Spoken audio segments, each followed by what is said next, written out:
it was quite interesting, really, because I got to sit with a band leader who is a delightful, very creative person, and her ideas were just scattered all over the place. And of course, I had not done visionary communication planning with Toastmasters yet. So this talk this evening is really going to give you an idea of how not to do things. So we started off realizing our communication goal was to create this event for our Swakop big band. Secondly, we realized this is a wonderful opportunity to provide some entertainment for the Swakop community. We all know on a Saturday night or a Friday evening, there's nothing to do. And we realized, good, our goal would be to communicate this to our community. And then also, because the band leader is a teacher, she couldn't resist bringing in this angle of education, educating the local community on jazz, and specifically on the repertoire that one uses for a saxophone, and to just provide the opportunity for people to see something and hear something completely different. A secondary goal was to develop or give the opportunity to develop young talent. In this particular group of musicians, there is one young musician who's actually been nurtured by this incredible group of people.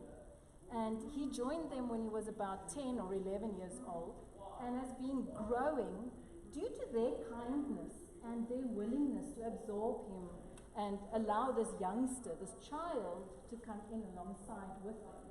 And they wanted to provide the opportunity 5 years down the line for him to really be able to perform as a soloist.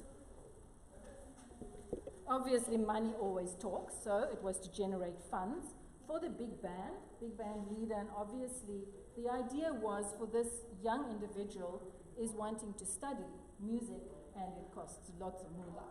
So to see if it could be an opportunity to provide a chance for them to generate some funds for a scholarship for him. And we are all part of a community. None of us exist completely in isolation. And I think Swakop is a wonderful bubble. We are so connected without knowing it.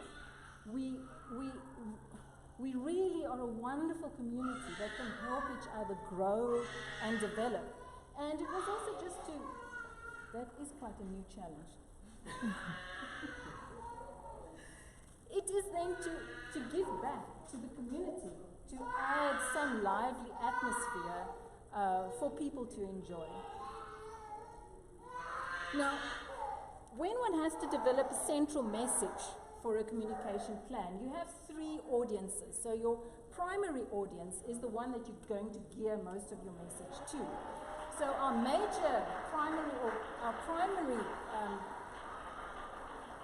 audience was very narrow, because the big band and the big band leader are predominantly German and Caucasian German.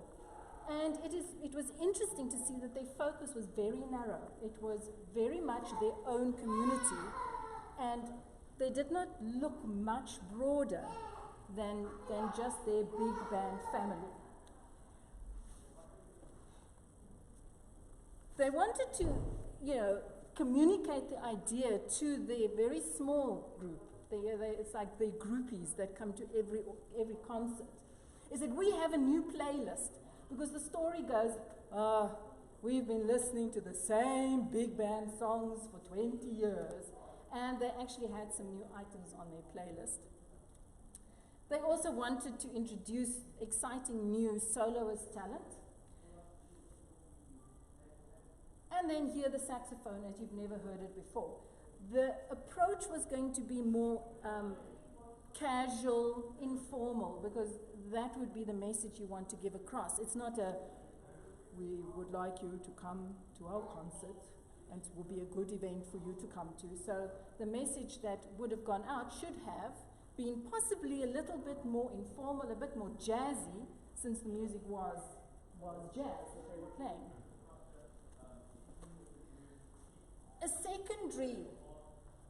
Our secondary audience was actually not in Namibia. The secondary audience is located in the UK, which in this particular case was for the soloist to get a scholarship, or at least to be eligible to apply for a scholarship at a private institution in the United Kingdom. But to do that, this individual needed solo performance in a big band setting. So that was part of the goal. And there the communication style to address that audience was going to be a lot more formal. You can't be too jazzy when you're wanting to apply for a scholarship. And lastly, the message to our community was music is alive and well in Swakop. What did we learn? What could we have done better after the evaluation? Good. Our posters were too few and too late. They reckoned 20 posters. Good idea. A5 size? No, A2 size, perfect. One hardly saw it. The date of the event was also challenging because there were other music events happening at the same time. The flyers could have been handed out more effectively, and there could have been more of them. There was a radio broadcast. Excellent, but only in German and on one slot. You needed to have met a wider range of people. And I think a big take-home lesson was that trust your own message. You've got to believe in what you're trying to sell and you're trying to communicate if you want it to be effective. And I need to close off with that because my time is up.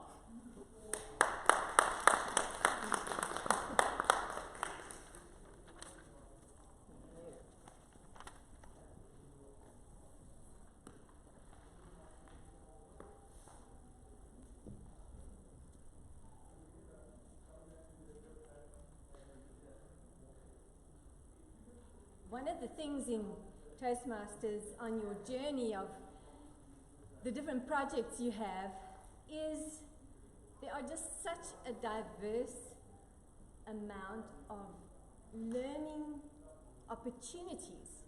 And when I had to do, I completed the pathway that Liza is busy with at this point in time, and when I had to complete that, when I had to put a communication plan together, it was for me also quite an issue. But I'm so grateful to have been able to go through that experience. Our next speaker is Matheus Kangala. Now, Matheus is proud, he says he is a proudly Toastmaster member for a year, and he can testify of the greatest growth with Toastmasters. He's looking forward to complete his presentation mastery pathway before the end of 2019. He's going to do a presentation today from the pathway of presentation mastery. He's doing the project Managing a Difficult Audience, and he has 5 to 7 minutes for his speech. So I'd like to welcome Matheus Kangala. Let's welcome Matheus Kangala. We take him always to the front.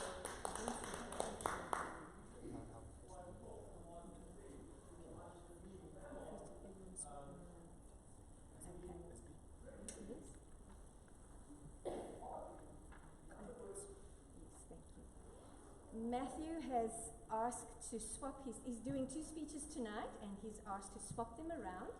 The one that's listed second, he would like to do first. And the second speech is also from the presentation mastery pathway.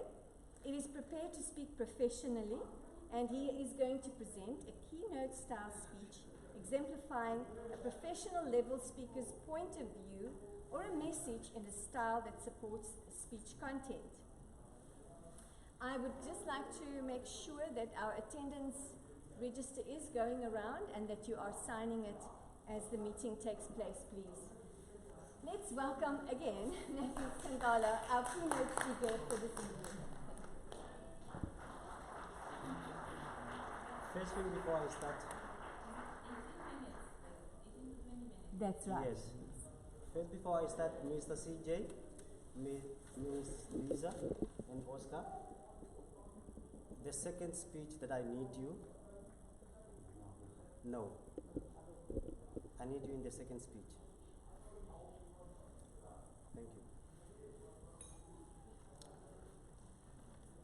Good evening, my fellow Toastmasters and dear guests. This is my project from level 5, which says prepare to speak professionally. And it's a keynote speech.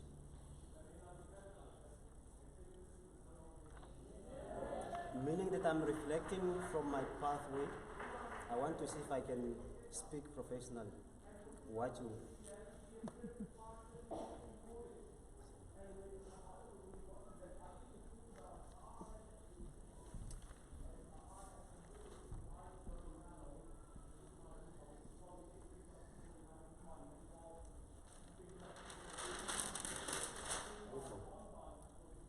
I need 2 or 3 people that can dismantle this word for me. 3 words or 2 words. Whom to follow?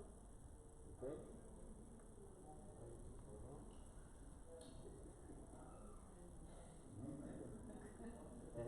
Second one? No. I need 2. 2 from you. 2. He's asking for 2. 2. Yeah.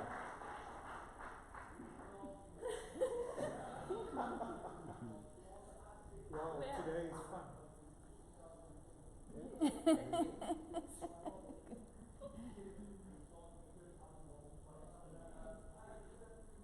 What to fix? Thank you.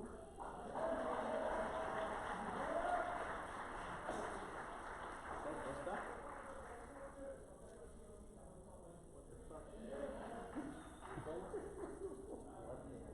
Second. What's that for? Okay.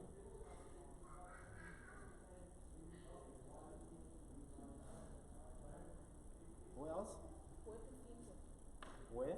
Where to feature? Okay.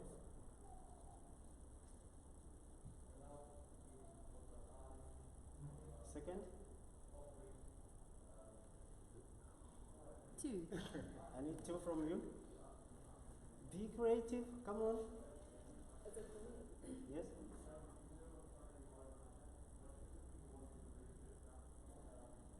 The last one. Okay. Wait.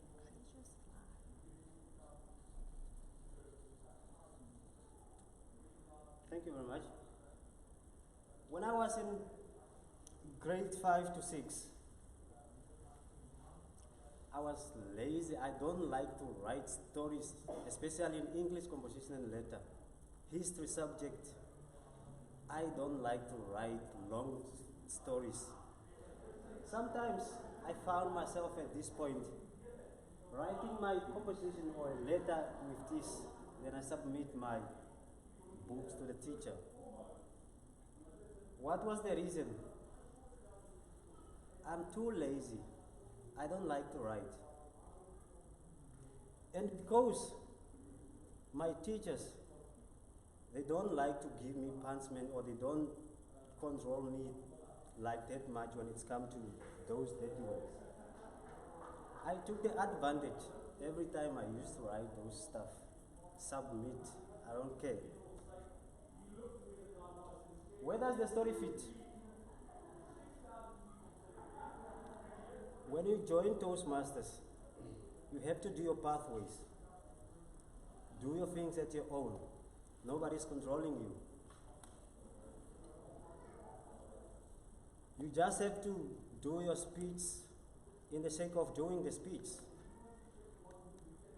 You don't feel that you benefit from that project. You don't feel that your life has changed. You're just doing your speech. Just there, I'm done. I'm done with my speech. It's very important for you to do your speech and then feels that you benefit and you have change. You feel some personal growth. Don't be second Matthew.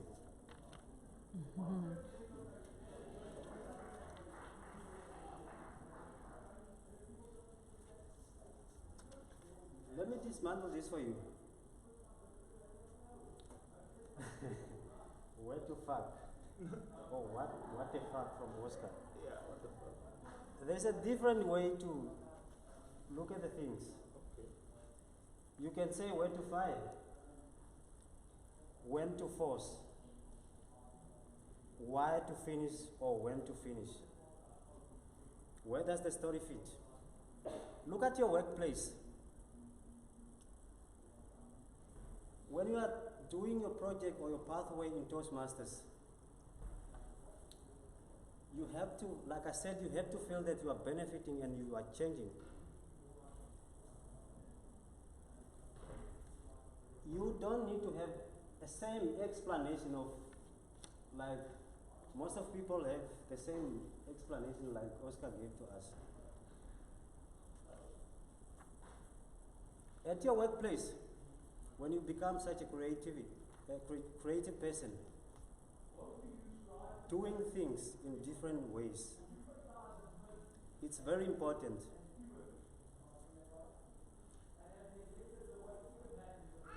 Because sometimes, let me say, you are doing administration, and then your boss sometimes feels something that you need to be promoted, or he or she need to give you another challenge. During your TOASTMASTER project, you are gaining some personal growth, skills, and all kinds of challenges that can also help you to get promoted at your workplace. I quote, or I listened from one of the world champion. He was a world champion public speaker for 2014. Dananya, I can't pronounce his name very well, but that's how the name sounds. He said his father told him that he can see something in him. And one day, your boss will see something in you.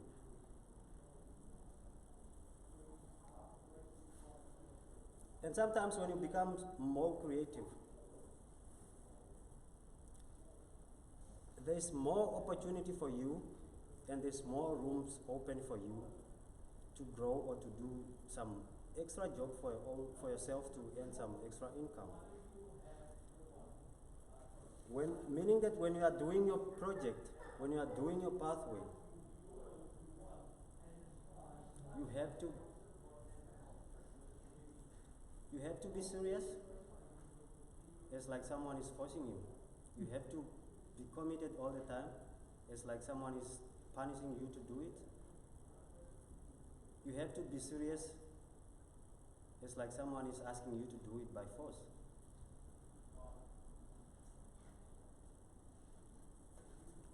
I don't believe for me to write this, if I can have some change, if I have a willing to grow, or if I have a willing to do the best at school. But because of advantage, nobody's forcing me. And I stick on one thing, like Oscar say that common words. When we see this, what comes in our minds, it's always these dirty words.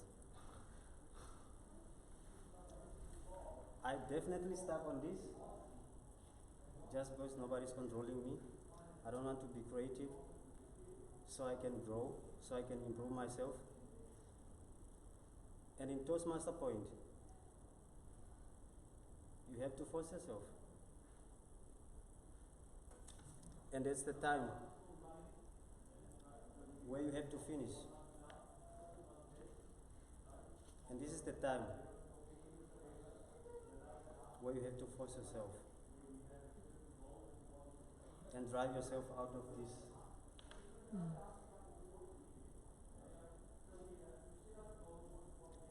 One of the quotes that I like, and I want to say that with you.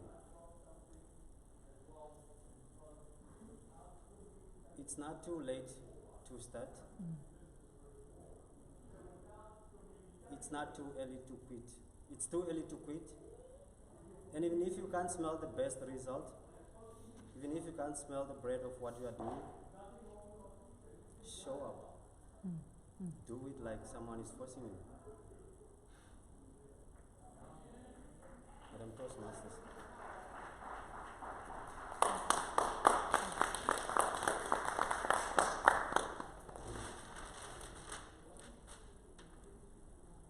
One thing that I can say about Matt is that he might have been stuck in that place when he was at school, but he's definitely changed from that.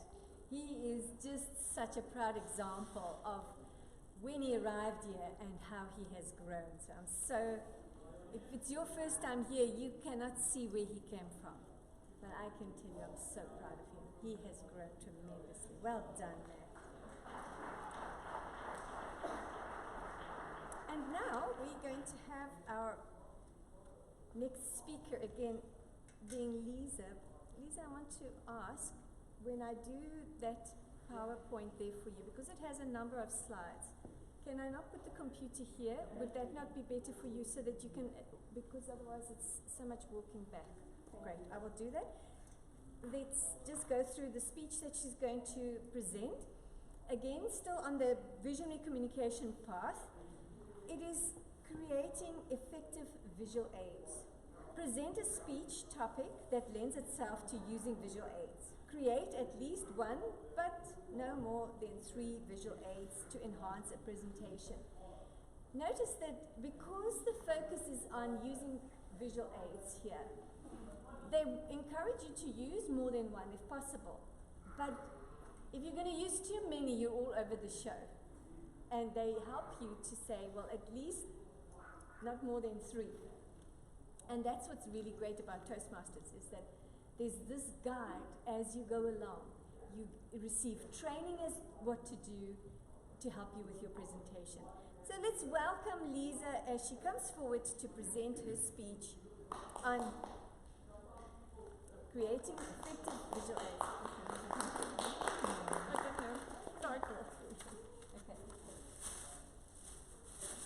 There's a goodie bag.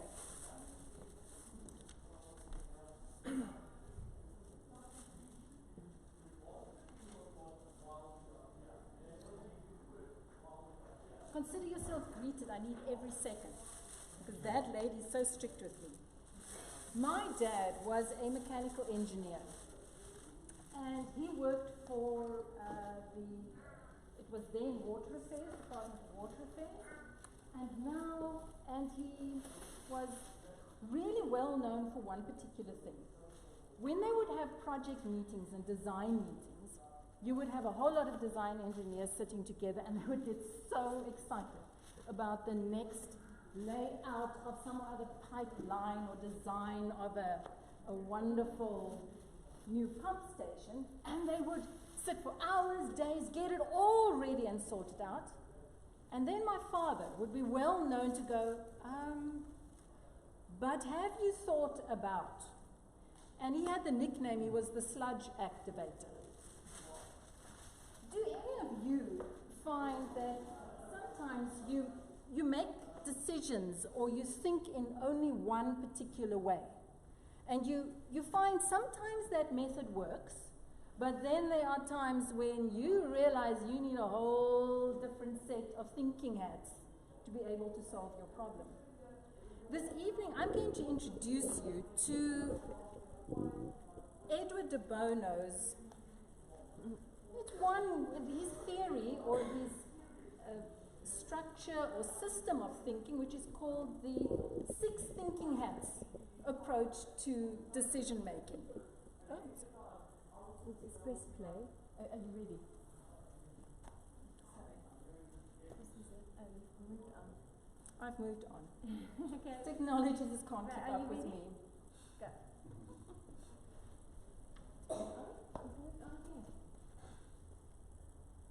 I tried to start at the beginning for you. Here we go. If you read with me the quote that we've got there from Winston Churchill, the incredible statesman who rescued, I think, all of us during the Second World War. There is therefore wisdom in reserving one's decision for as long as possible, and until all the facts and forces that will be potent at the moment are revealed. Why is that necessary? Let's have a look. We all have so many different points of view. Let's look at that little okey poke there on the left. It's a 6. No, it's a 9. Ah, it all depends on your point of view. It depends on which thinking hat you have on. The same one to the right at the bottom. 4. No, 3. Now, de Bono's thinking hats can be used as an individual. You can consciously make a choice to think in a different style. Or what companies use or groups use is that you will assign. I will say, Martha, today you are the blue hat. Monika, you need to wear the yellow hat. And you are then forced to think only in that thinking style. Now let's all pretend that we are in the year 2000 or 2005. Here in Swakop, we are property developers and we are wanting to build a new mall. We start off with our white hat. The white hat is your very clear, factual thinker. In other words, we look at the trends. We say, economically things looking pretty good. There are mines around. Suburbs are developing up to the north. By the time our mall is built, there will be enough residential feet actually to use our mall and an interest in buying our properties or our apartments that we have there. Our logical, neutral white hat.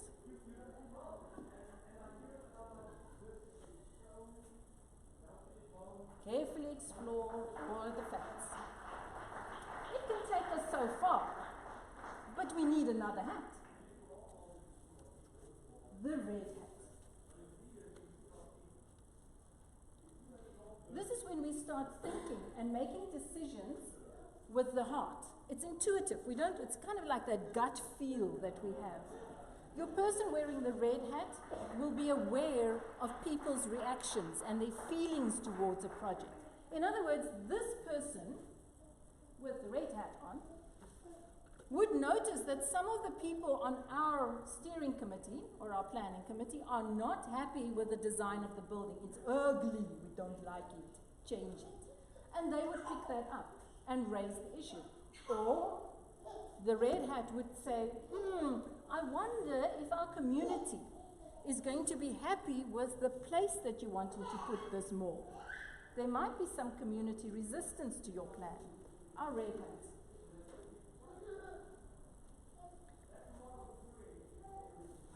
The sludge activator, the pessimistic black hat.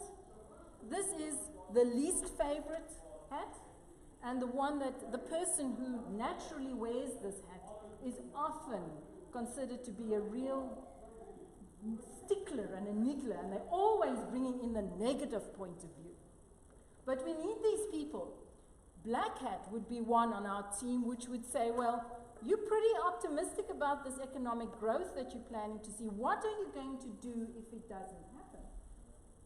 Or people might not like our plan. How are we going to address our plan and our problem? You see, sludge activator. Very necessary because when we're approaching a new plan or a new project, we are all so gung-ho and excited that we don't like to see the dark side. Oh, this thing moves on its own. Yellow hat, sunshine happy, optimistic. Guys, don't worry. Yes, we hear the problems, but don't worry. Who says maybe everything will work out? And we might have even more mines starting and more people coming into Namibia. Things aren't looking good in South Africa. We're going to have the most incredible skills and people moving into Namibia. Yellow hat. I know someone who should often wear the yellow hat.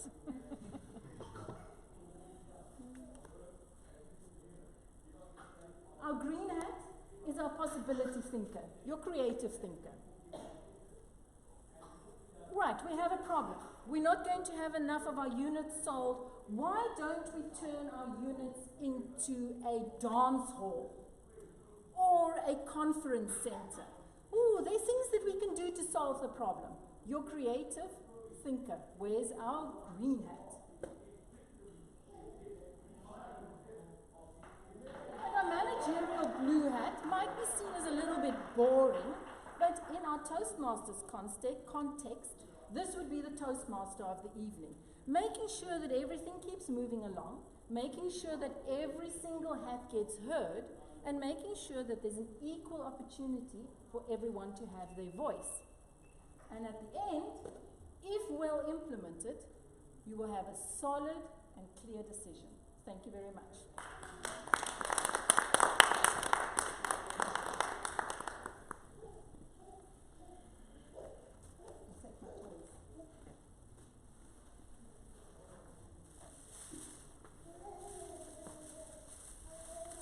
While she's clearing, I'd like to say, having read that book many, many years ago, when we were stuck in a rut and I discovered this amazing change of thinking power, it really made a huge difference. So I want to encourage you to read up about that, because it definitely is an amazing approach to not solving problems, but even just projecting your future. Well done, Lisa. Our next speaker is again Matheus Kangala, and this time he's going to do managing a difficult audience. Now, we give you at Toastmasters opportunity to learn all kinds of experiences. And Monika, can you remember you did this one too? and Monika was just such a cool, calm and collected person. Nobody could get her upset. And she learned. So today, Matheus is going to present, he's going to present this, Managing Difficult Audience, and he's going to take us through, where is he? He's going to take us through what the process is and what is involved. Let's welcome Matheus Kangala.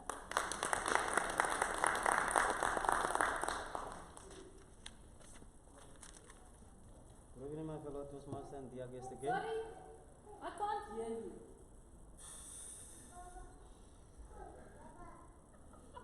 This project. My hearing aid doesn't work. Okay. This project asked me to manage the difficult audience. Most of the speakers. We got one specially for you. Knee high. Most of the speakers, they found themselves at this point where they have to, sometimes when they are doing a speech, they saw where someone is repeating them. In this speech, I have Oscar, Mr. CJ, Miss Liza. Those are my people that I select to go and come and give me a tough time while I'm doing my speech. Can we also give you a tough time? Please, I can't handle you.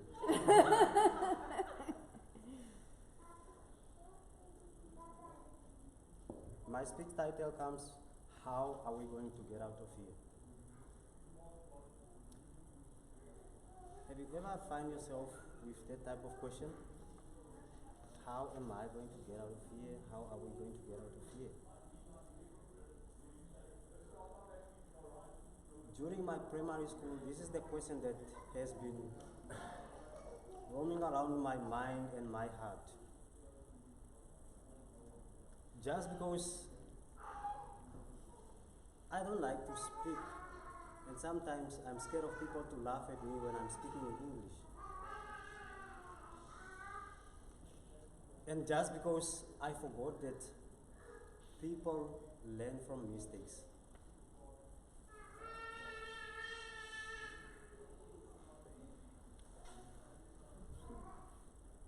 And here comes my heart again.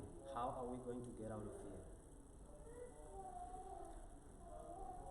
I just walked out of this primary school, secondary school, without having that power of speaking English in a group or having conversation in English with people from different tribes.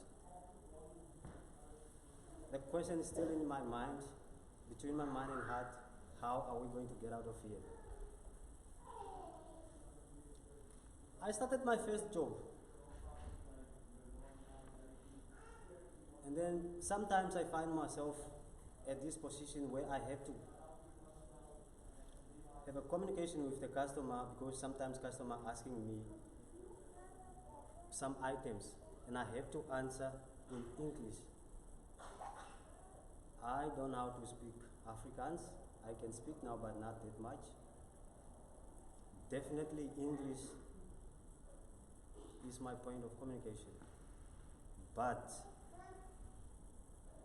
I'm scared of people laughing at my mistakes when I'm speaking English. Then I got my second job. I come to this point where I have to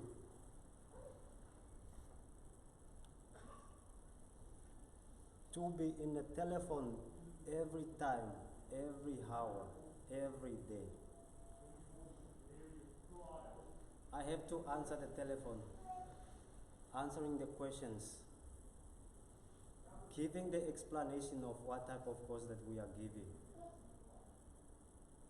explaining the funds. And sometimes my boss used to receive some feedback that who is that Vambo or whatever speaking always, receiving our calls. We don't understand him. We can't even hear anything because my voice was very low. Why? Because I'm scared of speaking some funny words in English so that they can laugh at me. I'm very scared to do conversation in English. And sometimes I don't do conversation or group discussion in English with people from different tribes. And that question is still between my heart and my mind. How are we going to get out of here? Question marks, question marks, question marks.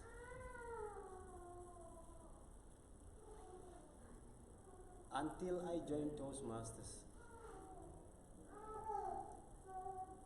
Then I started working on my English. That was my first target. It's very difficult to speak in front of audience if you are trying to work or trying to improve your language. It's very, very difficult than speaking to a single person. Then I come to this point, telling my mind, telling my heart, today, this year,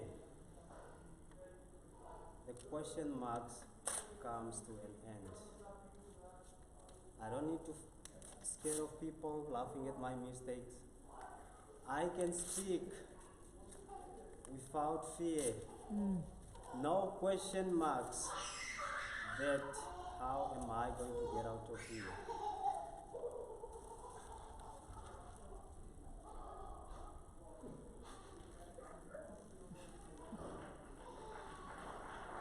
Mr. Oscar, if you find yourself in this situation, how are you going to get out of it? How am I going to get out? I'll just walk out. Okay, wonderful. That's a nice answer. It will also help some of our audience. If you find yourself in that situation, there's always a way to get out of that. Like Matthew. Get yourself out of question marks. And remember, people always learn from mistakes. Don't be scared of making mistakes.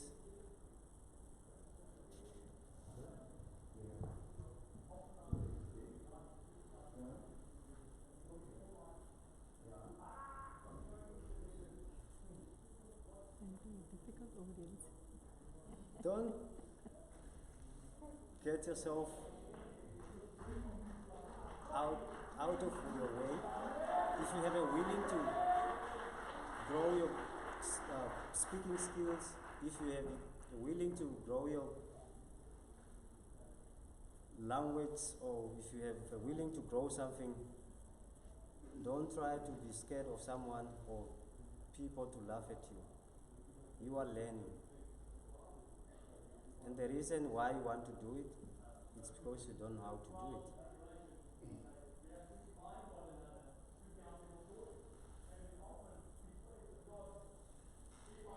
Miss Liza, do you have something that you want to share with us? No, not at the moment. I can hear fine. Very good.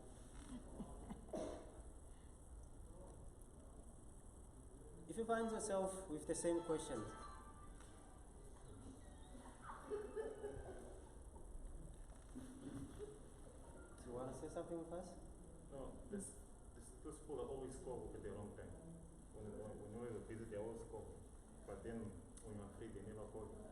Sorry. Thank you very much. I hope that's also. No, I'm single. So good job. Miss Liza and Mr. Oscar, Very sorry, Mr. Lake. Please continue.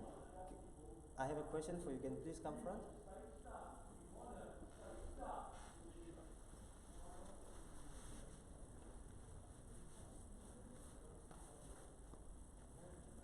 Since I have those questions in my mind, that how I'm going to get out of that, how are you going to advise me? Let me say you find yourself in that situation, or someone is coming to you with the same problem as mine. How are you going to help them? The situation that we just had now. Mr. Oscar, Yes, ma'am. I think we are reprimanded. Man, how will I get out of this situation? Of what? The disturbance, or just being able to speak freely with people? Which one? The difficult audience. If you find yourself in a situation like you have a question of how are you going to get out of something which is troubling you or preventing you to achieve your dreams, how are you going to escape? Oh, that. Oh, number one, ask for help. Yes, ask for help. Yes. Ask for help. Repeat again. I'm agreeing with Oscar. Or Definitely what did you ask say, for Mr. help. Oscar? Ask for help. Okay. And your point? My point is Sorry. Your point, Mr. Oscar? My point is, sometimes. Okay, it's for Miss Liza. Oh, He's hassling you. He's got you back. Sorry. What comes round goes round.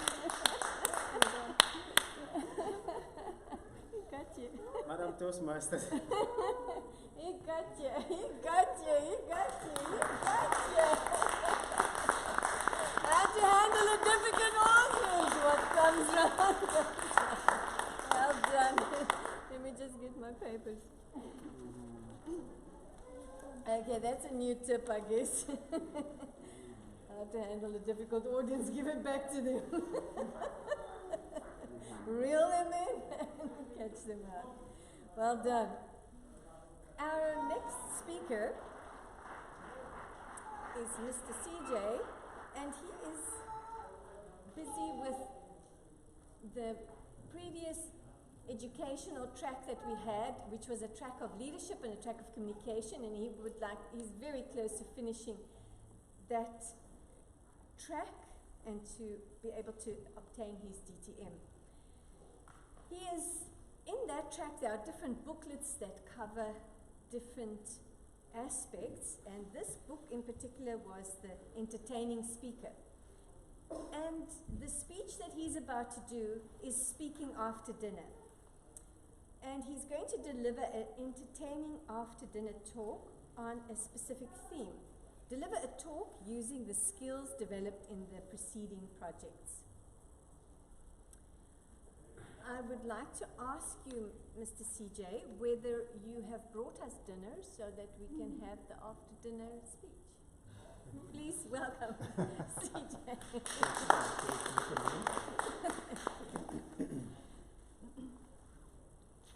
Good evening, Madam Toastmaster, fellow Toastmasters and honored guests.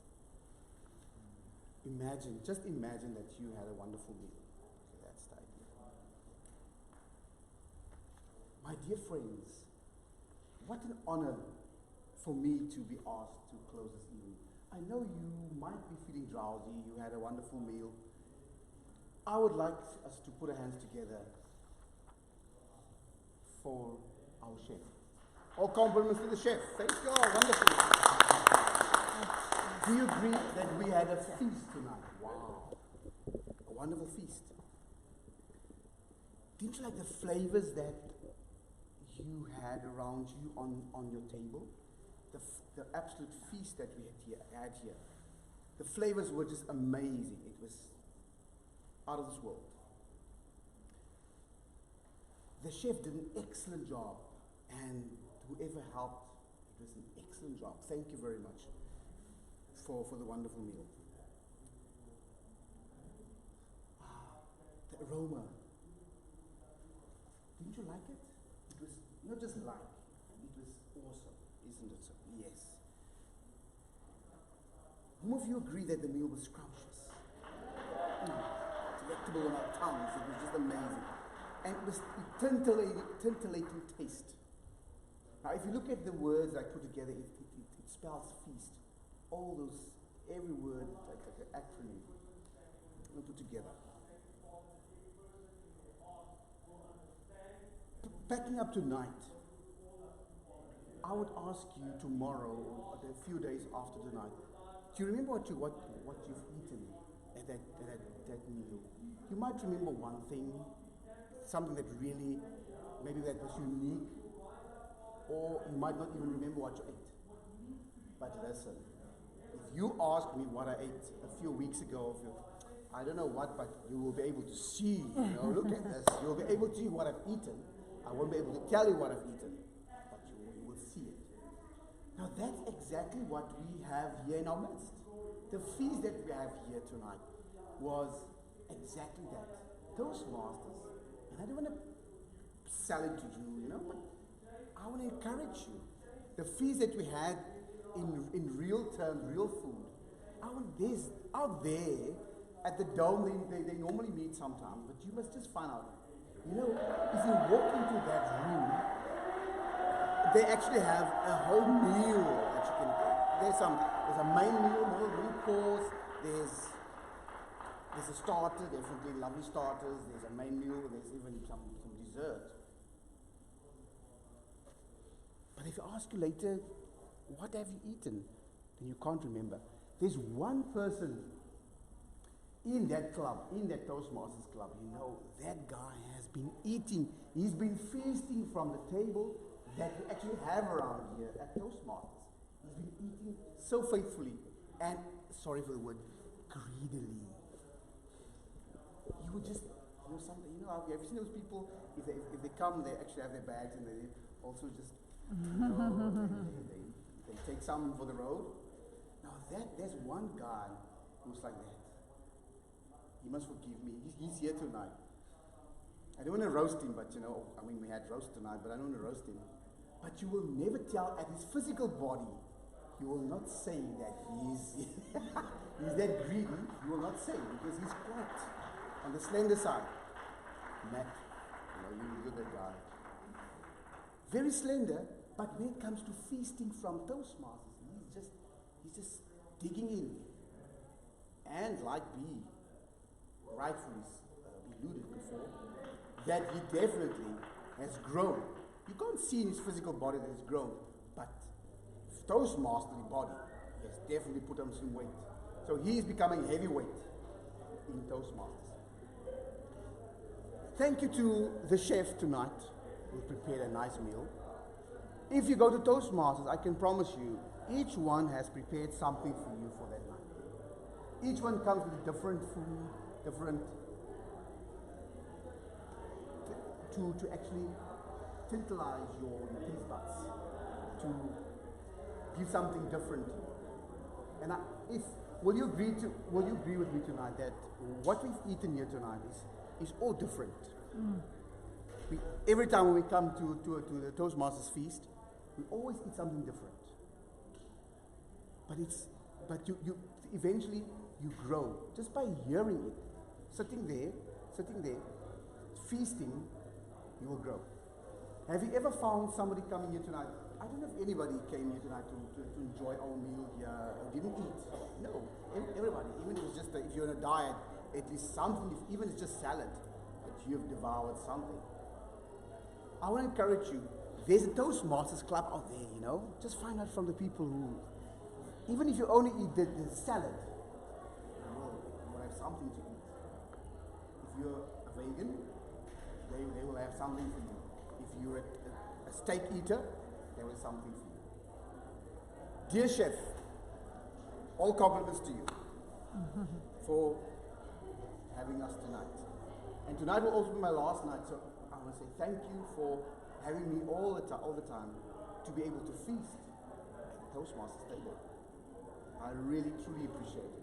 And you know that I've grown this way, and I believe, and I hope, Toastmasterly way too. Madam Toastmaster.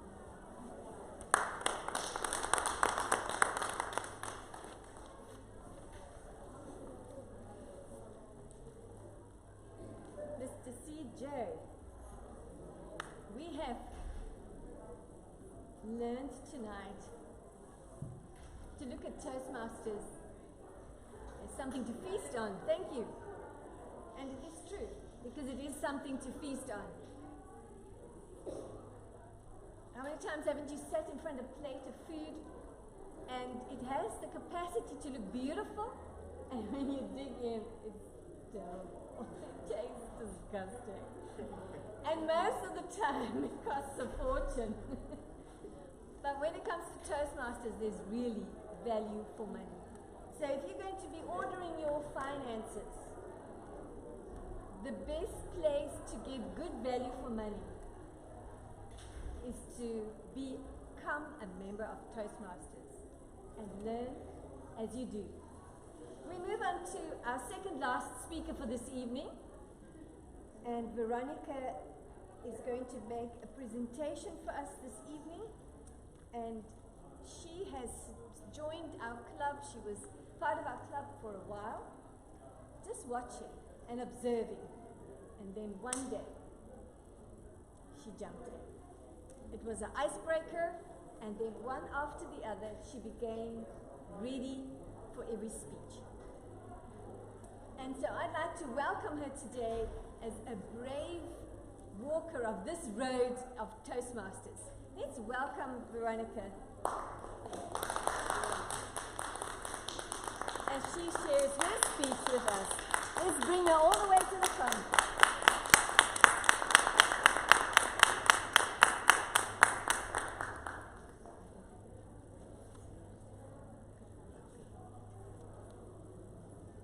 Thank you, Miss Toastmaster and fellow Toastmaster members and the visitors that are here tonight. This is a great honor for me to be here, and I'm going to talk about something that is very sensitive and very abused and misused and disused. And I don't know, but whatever form it might be used, it is used. But this specific thing is a very strong emotion that comes with a range of enacted actions, and that we call love. So my title tonight will be about love. Love has got different stages. But when we talk about stages, people usually think about going up. But when it comes to love, sometimes it decreases instead of increasing, because it's an emotion. And if it is not acted on, it decreases. And if it is acted on, it accelerates. And the higher you go, the closer you get, and the more profound you become, and stabilizes you and having more confidence in the relationship, whether it's with a friend, with a child, or your relationship going up means with your Creator, because He is love. You are the image of love. You are love, and that's what you're supposed to portray. And that's what I'm going to talk about tonight. I want us to think about love. As I've said, in different stages. We do get love that we call philia. Philia is like the love that I'm having for you, Oscar. Love that you are having for your friend is called philia. A love for friend. And then there's this other love that is so misused. It's the love that we call eros. You know, some people in Windhoek stay in Eros Park. Eros. That's that feeling, you know, when you see the person, you just feel like, I want this. You know, there's that feeling in you. You are fuming actually to have this person, to be with him or her, to be in his presence. And that is like you did now. You just feel like having a sip of water, and you do have it, and you take it, and then you put it down because you don't need it anymore. That's eros now. That's that last. That's something that is like thirst. You take it, you get enough of it, and you forget about that. And people also misuse that. They will come and they say, I love you. I'm attracted to you. I'm having this strange emotion. I just want to be with you. I'll love you for the rest of my life. And after the thirst is quenched, and when you ask them the next day, like CJ has said, do you remember what you have eaten today? She? No.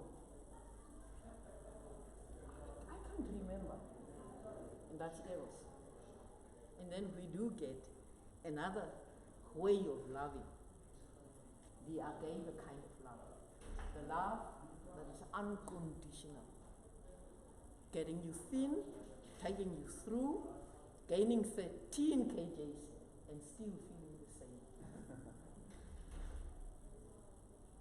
Pulling you out of dirt, washing you, cleansing you with my blood, with the blood of Christ, crucifying you, and still ask the Father to forgive, because she does not know what he or she is doing. And that's the unconditional love that the Christ loved us with. We do love. Husbands love wives. Wives love husbands. Children love parents. And that is supposed to be unconditional. Whether you provide or not, whether you are cross or not, whether you face or not face, whether you stand up or leave. That's the way the Lord wants us to love our neighbors. There is something that stands out when you really love. Love does not seek itself in the others. I am like this. I want you to talk like me. I want you, because you are my son, you must also become a teacher, because I am a teacher. But let me tell you today, God that has created us doesn't want us to seek ourselves in others. So as we are talking about today's theme, it is order your finances. With love, you don't keep records. So lean on valuable emotions that you have met throughout the way of loving.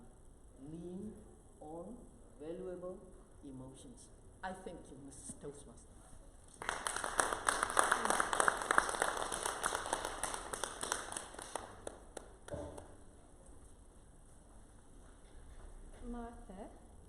my evaluator. Can I ask you to just come to the front here, please? And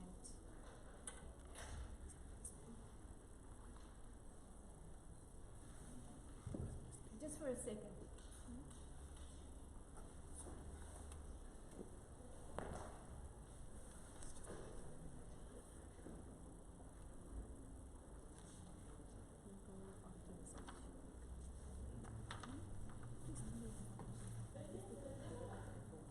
That's the only one I have.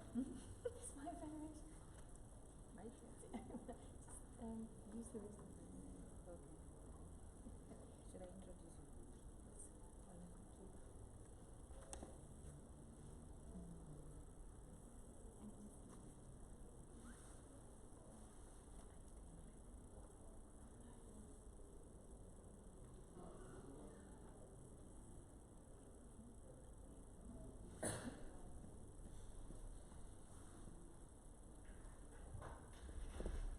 You can go.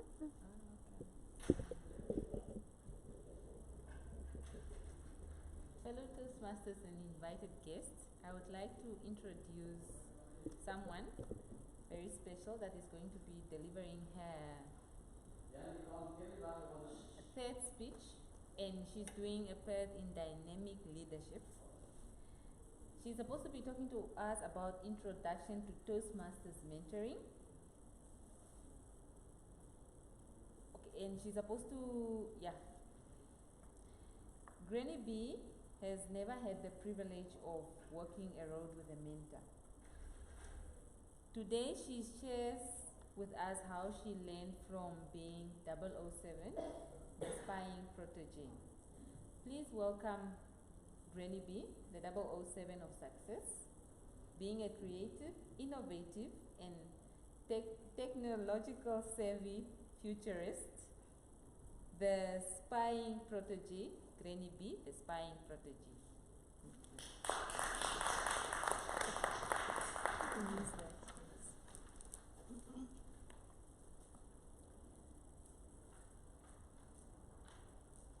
As you've heard, I never had the privilege of being able to be mentored. I wonder if you've experienced a situation as this scenario, where you're walking in life and all of a sudden you are encountering the enemy. And there's not just one of them. And when I say the enemy is those things that creep up on you all the time. Now, one of them you can handle. It could be a task, it could be a difficult person, it can be a situation, it can be a sickness, it can be anything. But when there's so many of them and they crouch all around you and they keep coming at you, you can handle one, you can handle two, you can maybe handle three of them. But when they come at a pack at you, what do you do? How do you face life? But if you do have a mentor who's able to watch over you while you're doing things and arrives at the time appointed to just be there. Now, the Bible, in fact, talks about one can put 1,000 to flight and two 10,000, and that's literally what happens if you fall in the hands of a mentor.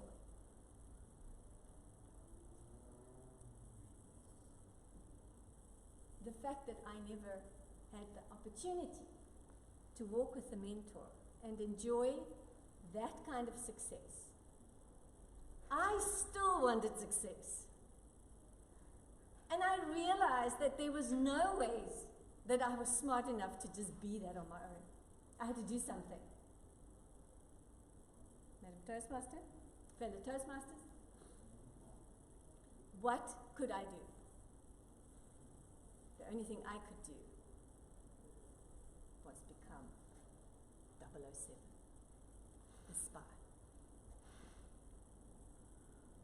I began to see what is there that I could take from people around me. I knew I had to make sure that if I wanted to be successful in something specific, I find the people that have that specific capacity. Let's just quickly look at the difference between a mentor and a protege. The mentor is that person that is intentional in giving of their time, knowledge and experience, and they have a desire to grow others. Now there's more than that, but I think that's ample to show that it is that person's desire to want to grow you, to want to help you. That's what a mentor does. But on the other hand, a mentee has to be one that is committed to focused development. I might be a mentor and am willing to mentor, but if you're a mentee and you are not committed to be focused on developing yourself, it's a waste of time and willing to do what it takes. I share this with you because I want to create today that anticipation that even if you haven't had a mentor, you can still be successful by the 007 approach. Discover what you need. Look for people that have that capacity. As an example, I retired last year from education, 31 years of education, and I have planned to be a professional speaker from next year. And I took this year to prepare myself for next year. I used my first pathway to find out what it is that I need, and my second pathway to finalize and get things in order so that I can do that. In my first pathway, I came across masterminds that deal with the kind of business where I would like to speak professionally, and I connected with them. I've learned from them. I sat there with my 007 eyes. I made notes. I've connected with these people. I made networking connections because we can learn from each other. Every one of you sitting here has some kind of a talent, a gift, or a capacity. There's nobody here that cannot do something, and well. Find the person that can do well what you're in need of, and 007 them. If they are willing to be a mentor to you, you need to be prepared to do what it takes. You need to be prepared for the harsh reality, because a mentor, because they care for you, they will speak straight. They'll tell you harsh things, but not in a harsh way. You know what I mean? I want to encourage you. Look for the mentors around you. Look for people that either can walk a road with you, but be a prodigy that is willing and ready and able to do what it takes. I have been so busy. I have not had the time to do so many things. But when it's time for my online mastermind, the moment it finishes, I finish my notes, I go through them, I see what is it that I just learned now? What is it that's pertinent to my growth going forward? What is the one thing? Now, there might have been 30 things discussed, 30 things that I could do, but I'm challenging myself. What is that one thing that I can do tonight that's going to make a massive difference in the future? You know the story about the 80%, 20%. Do 20% of the things that will give you 80% value. And in the same way, as a prodigy, do what is being recommended to you. Do what you can do. Look at the 20% that you can do to obtain the 80%. I want to encourage you. Don't exist. I want you to thrive and not survive. Madam Toastmaster. Oh, and I will close off with this. Remember, you have a granny in business.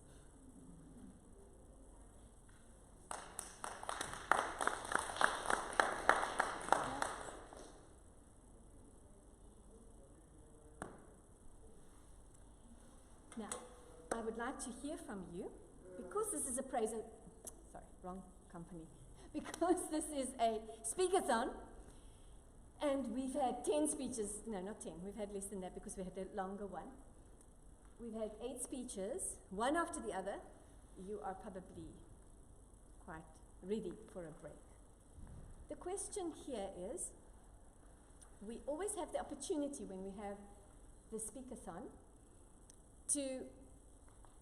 the evaluators are busy evaluating and they will be giving people evaluations, and that is the normal process. We also additionally have where we give feedback.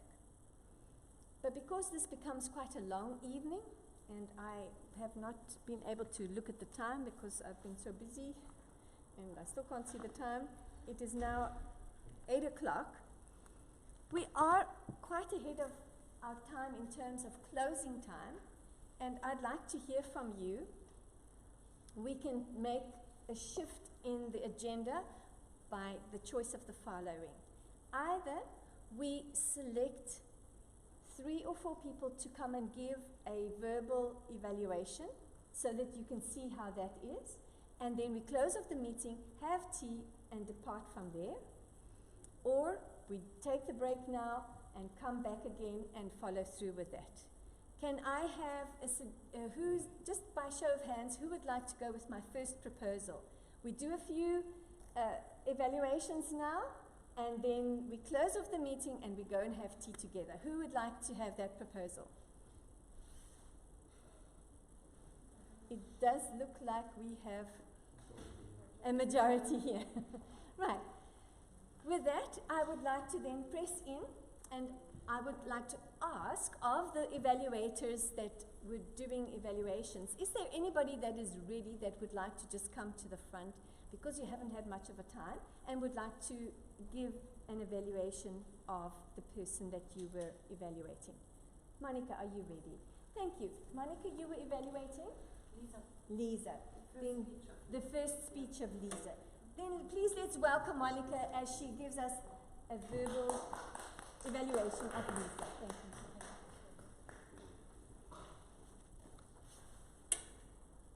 you. Liza, as always, your communication is very well articulated, and your body language carries the message to the audience very, very well. So this is a gift you have. And I also like the vocal variety you're putting in. So this is really magic.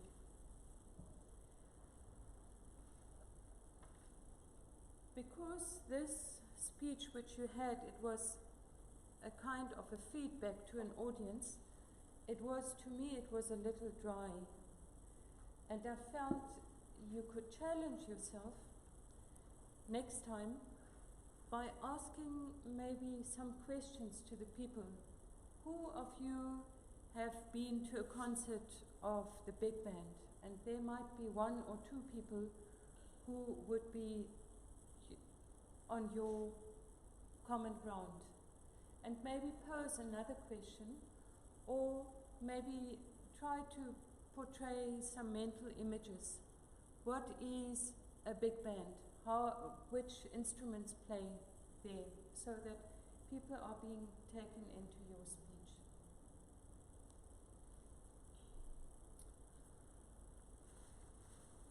What I felt was, because the laptop was here and you were too far away, you were turning your back on us.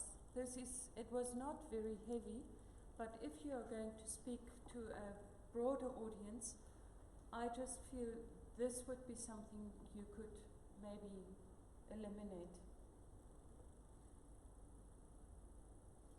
Another thing where it's all in here. And actually it's that what I wanted to say.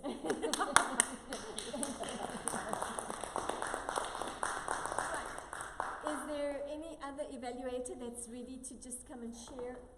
Thank you, Martha. Thank you, Matt. You're a star. Let's welcome Martha as she evaluates. Whose evaluation did you do? I did 2 evaluations. So which one are you going to present now? That's what I want to know. Or are you going to do both? You can do both. Thank you. Let's welcome the president of our Wealth-Based Sister Club. Woo, woo, woo.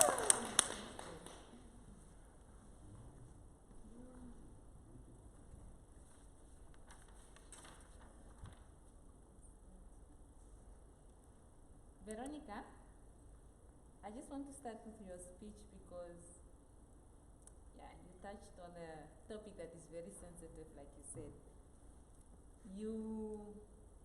You excelled at being persuasive because are you on the persuasive influence path? Okay, yes, I found that you actually were very persuasive in the way you would communicate. You would come with so much energy, especially when you were emphasizing on the love. You had very good hand gestures and also a very good body language. Your body movement, the one thing that I observed that I really found very interesting was very calculated. Like you do this and then you do this and you come and deliver your speech. What I found very interesting was that because you were talking on a topic of religion, I love that you brought in the religion in the middle and you didn't start with it from the beginning, because many times if people are not religious, then they shut off from listening to your speech. But I really, really loved how you brought it in the middle. And yes, I also appreciated your call to action. Thank you.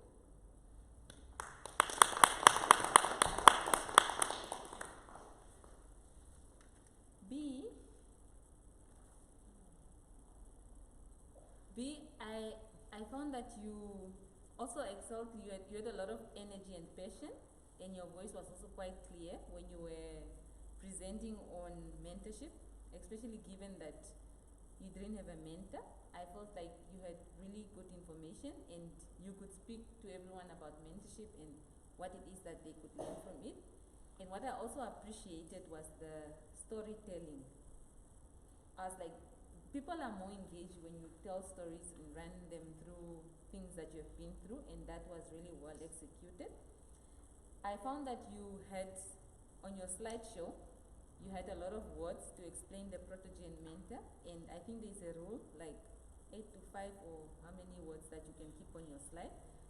So I just want to encourage you and to challenge yourself to keep as minimal words as you can, because you know these things. And then the audience are just engaged in your exciting mentorship presentation. I also want to say I really appreciated your how-to. You explained in your presentation, how did you do it and how can other people do it? And that is something that many of us don't do very well, explaining how to, and it's just a thing of, you need to do this, but not the how to. And yes, thank you, well done.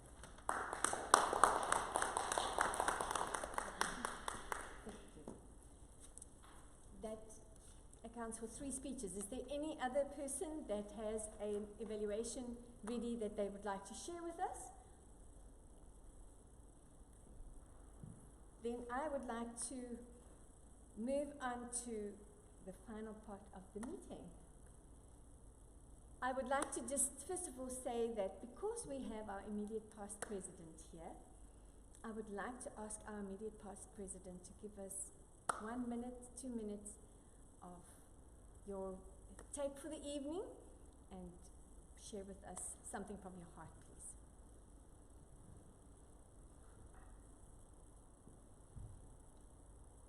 I like the way, can I stand here?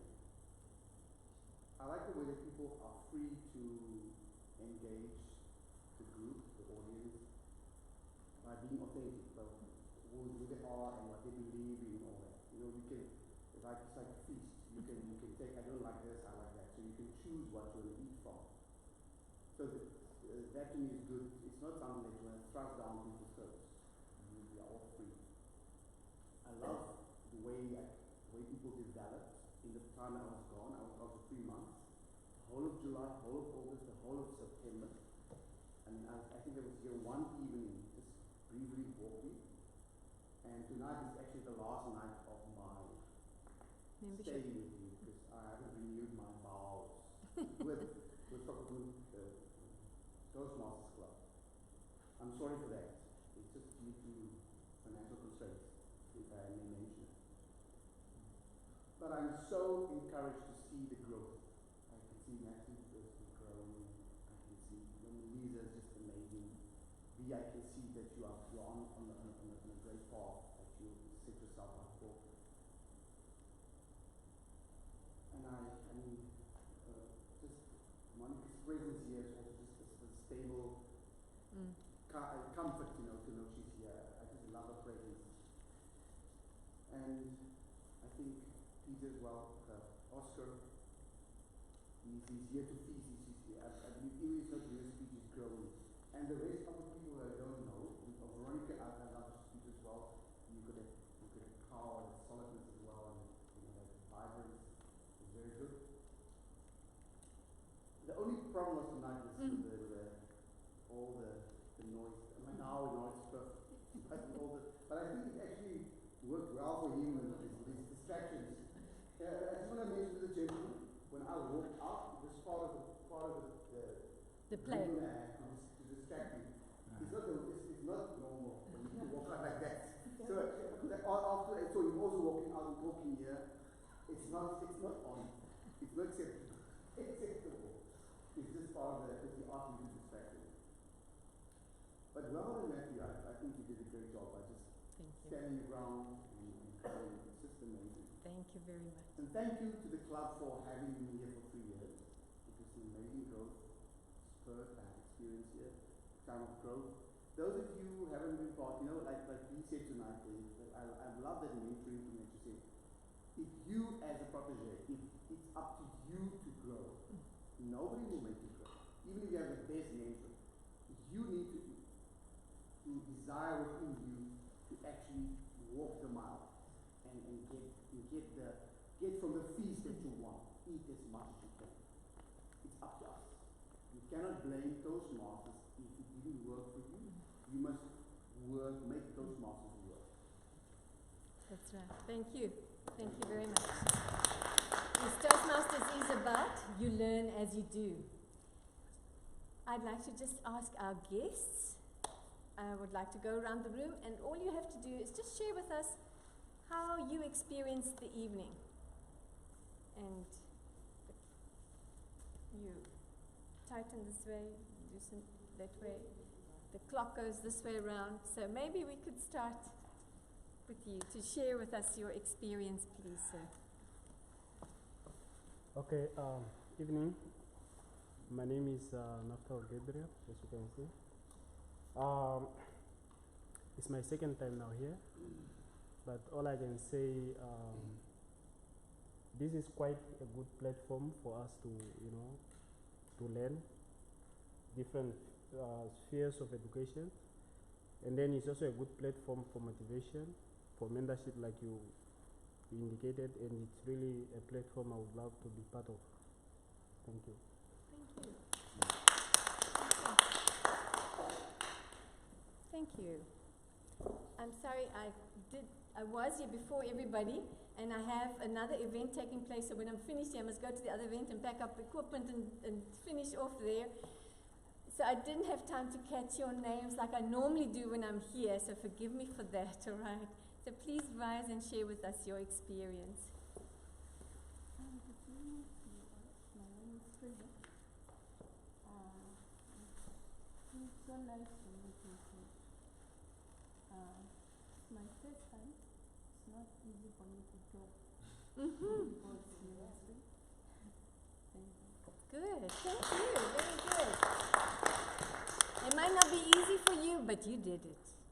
You did it. Thank you. Yes. Good evening to you all. My name is Botha, and as he has mentioned before, this is quite a good And for people like us, our level of confidence is very low, so this would really help us a lot. Good, good. Thank you. Thank you.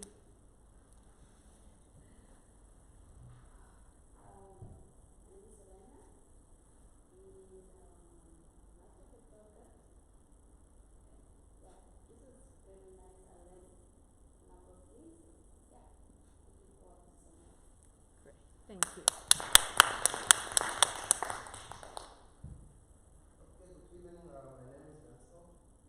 It's also my second time to come to this event. It's still quite interesting. Maybe just one thing, I know I was late, but it's more exciting when you see something on the program and you say, I like this topic, I would want to hear more about it, but then sometimes we get here, it's not maybe part of the program, something changed, that's only the best part of this. But apart from that, the arrangements, the speeches are very nice. I'm still admiring it, and I also want to be like some of the speakers. She did very well. The gestures and the walking around, very good. And I also like the fact that when most of the audience, the speakers come to the front, they actually take the stage. Everybody's listening, they are following. It's quite very nice and admiring. It's one thing that I think also.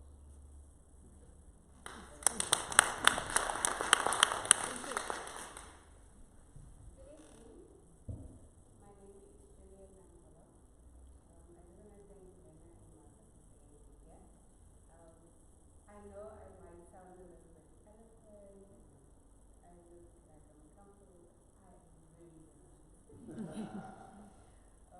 I am put in a position where I have to communicate a lot. I just got a new role, I'll be acting as a change management practitioner, and I will be talking a lot. So I have trained myself to hold and understand a lot of things, but then I think I don't control, or I still didn't find a way to control my anxiety. So I'm hoping that this is, I think this is the right platform for this as well. So I think that thank you for letting me do this. Thank you.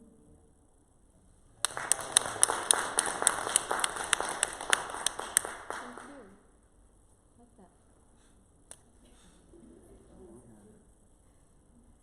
Good evening, everyone. My name is Lena.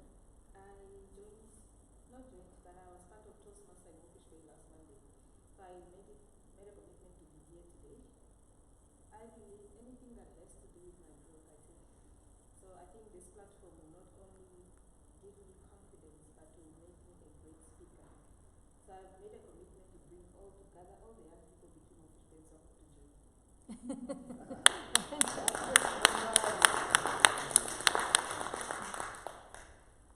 Good evening. My name is Philip.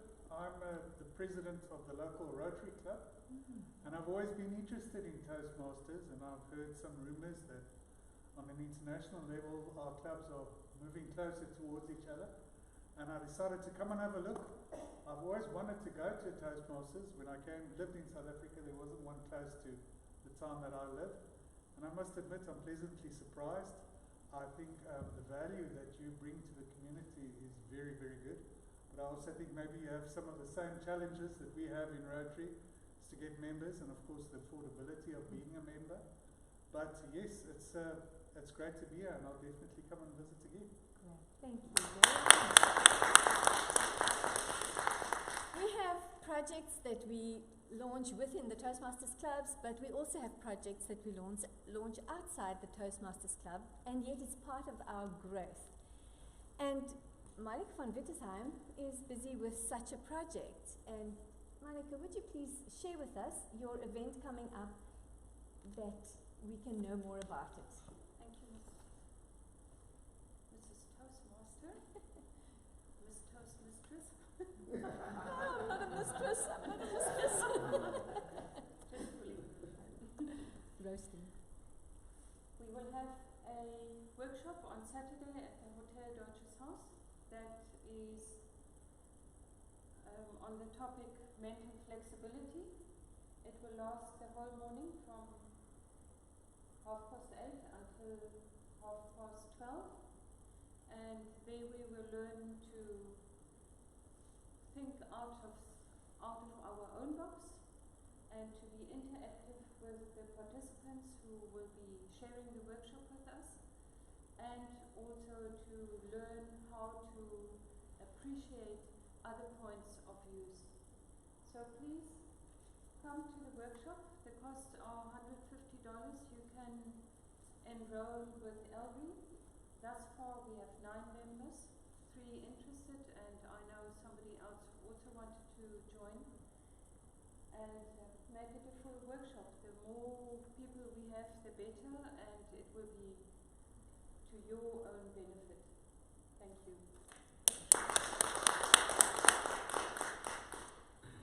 Before we go and have the tea, we're first going to have our photo, and then we will have tea.